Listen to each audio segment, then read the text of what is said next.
While much has been done in the sphere of central taxation, a great deal more needs to be done in regard to mobilizing the savings of the people, small and large, whether for the public sector or the private sector.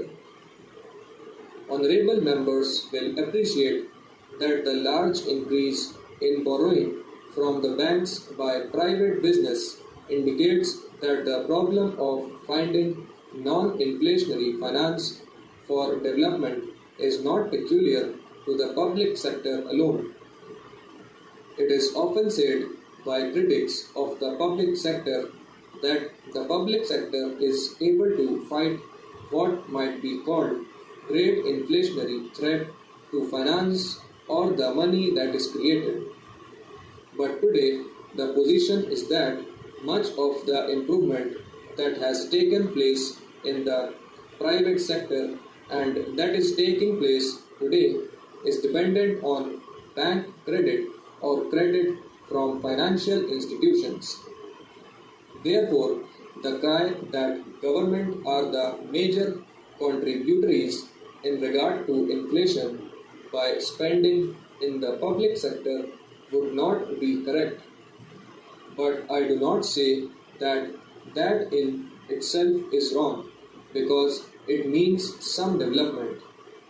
It also throws upon the government the responsibility for keeping a more watchful eye on monetary movements than they normally have to do. Therefore, it makes it all the more necessary for us to mobilize the savings of the people, and the problem of internal resources for the plan rests on that at the present juncture.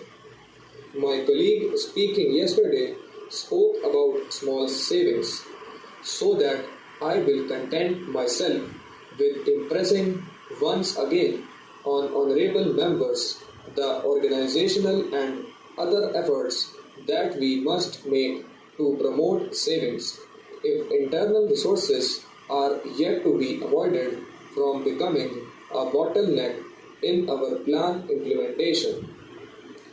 While I am still on the subject of internal resources, I would like to refer to one point made by our House's financial expert. He complained about the lack of uniformity in the rate of sales tax in different states and suggested the introduction of a comprehensive bill in Parliament to bring about uniformity.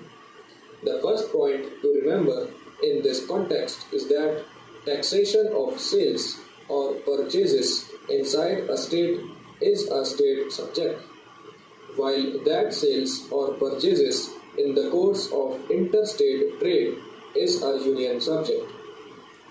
As regards the state's sales tax, after the coming into force of the Central Sales Tax Act of 1956, certain goods have been declared to be of special importance in interstate trade or commerce, that is, cotton, cotton yarn, coal, etc. On these commodities, restrictions have been imposed on the powers of states to levy tax.